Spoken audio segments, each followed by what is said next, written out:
Ya, perpanjangan kontrak PT Freeport Indonesia menjadi incaran para pemburu rente yang mencari keuntungan. Seberapa menggiurkannya kontrak perpanjangan tersebut? Sudah ada rekan saya, Rifai Pamone dengan analisisnya. Silakan, Rifai.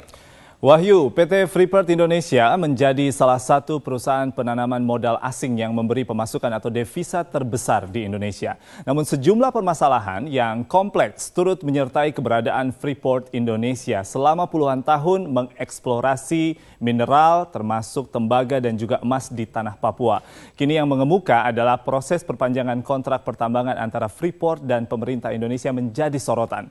Pemerintah Indonesia berada di tengah kepentingan pengelolaan sumber daya alam, namun juga memberikan kepastian investasi bagi perusahaan asing. Tim Primetime News dan juga Litbang Metro TV mencoba menyajikan sejumlah fakta dan data untuk memahami beberapa besar potensi pertambangan mineral oleh Freeport bagi Indonesia. Kita akan langsung menuju ke dinding Primetime News dan kita melihat awal dari pemahaman tentang keberadaan Freeport Indonesia yang merupakan sebuah perusahaan afiliasi atau anak perusahaan dari Freeport-McMoRan Copper and Gold Incorporation yang tentunya berpusat di Amerika Serikat. Kemudian fungsi atau tugasnya adalah mengeksplorasi di mana melakukan penambangan biji mineral dan juga tentunya ini seperti yang sudah kita ketahui bersama berada di tanah Papua, tepatnya di Pegunungan Jayawijaya.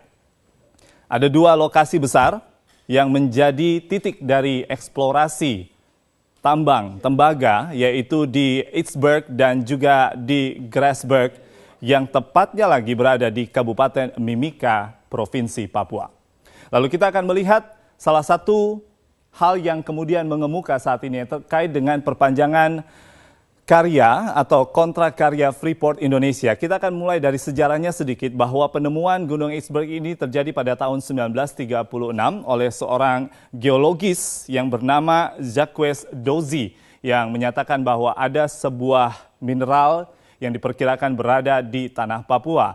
Lalu ekspedisi terkait dengan mineral Itzberg yang ternyata berikutnya diketahui sebagai mineral tembaga itu terjadi pada tahun 1960 dan ini berjarak sekitar 20 hingga 25 tahun kemudian. Di tahun 1967 pada masa Orde Baru disinilah letak awal dari seluruh kerjasama antara pemerintah Indonesia dengan Freeport, yaitu kontrak karya 1 di tahun 1967 dan dalam kontrak karya ini berlaku selama 30 tahun. Apabila kita mengkalkulasinya sedianya harus berakhir pada tahun 2003 atau 2004, namun dikarenakan pada tahun 1988 kita juga mengetahui ada penemuan mineral Grasberg dan di saat inilah mineral yang tadinya diduga hanya optimal berupa kandungan tembaga, namun ternyata juga terdapat emas dan perak di sana. Kemudian investasi dibutuhkan lebih cepat oleh PT Freeport Indonesia, oleh karena itu tidak di tahun 2004, namun di tahun 1991 Freeport Indonesia melakukan kontrak karya kedua bersama dengan pemerintah Indonesia.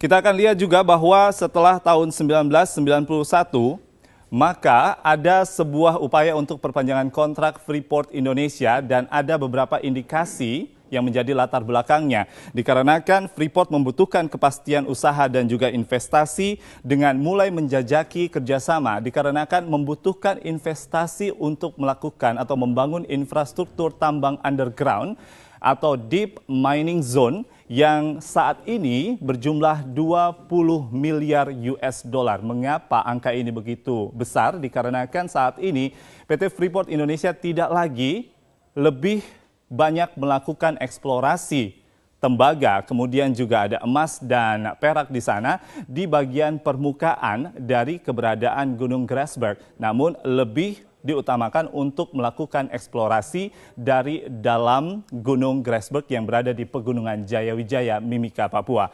Dan dari segi hukum, kami coba mengungkap dari Undang-Undang Mineral dan juga Pertambangan Batubara di nomor 4 tahun 2009 yang mengamanatkan bahwa perusahaan tambang wajib membangun smelter. Sedianya kondisi ini sudah dilakukan oleh PT Freeport Indonesia dengan membangun sebuah smelter di Gresik, Jawa Timur. Namun dari Undang-Undang Minerba ini juga diharapkan agar PT Freeport Indonesia bisa membangun smelter atau pengolahan biji tembaga ini di tanah Papua dengan investasi yang tentunya sangat besar, sekitar miliar US dollar.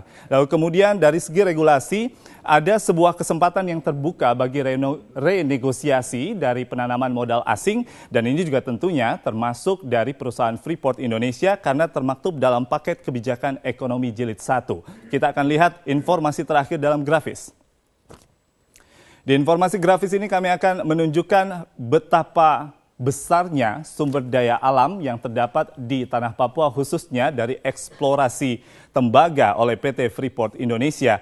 Kandungan mineral Freeport Indonesia totalnya mencapai 2,52 miliar ton biji mineral, dan apabila kami coba menjabarkannya dari berbagai informasi yang kami rangkum bersama dengan Litbang Metro TV, untuk tembaga kandungannya 0,97 gram per ton, kemudian perak 4,13 gram per ton, dan emas 0,83 gram per ton. Ini yang sudah dieksplorasi sejak tahun 1973, mulai kontrak karya 1 dimulai oleh pemerintah Indonesia dan juga PT Freeport Indonesia.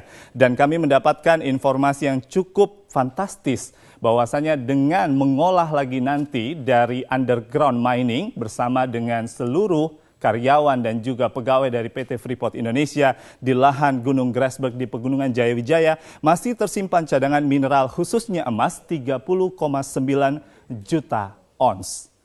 Tentunya hal yang sangat luar biasa untuk kita eksplorasi, tetapi sedianya pemerintah Indonesia memang memiliki sebuah keuntungan dari segi ekonomi terkait dengan keberadaan sumber daya alam di Papua. Namun dari segi sosial dan juga politik, seperti yang sudah disebutkan oleh Menteri SDM Sudirman Said tadi, bahwa ada beberapa hal yang harus dipertimbangkan oleh pemerintah Indonesia karena ini menyangkut terkait dengan hajat masyarakat Indonesia dan juga tentunya harus betul-betul bisa dimanfaatkan oleh pemerintah Indonesia. Demikian informasi komprehensif yang coba kami sampaikan. Wahyu Wibowo. Ya, baik, terima kasih Rifai Pamone.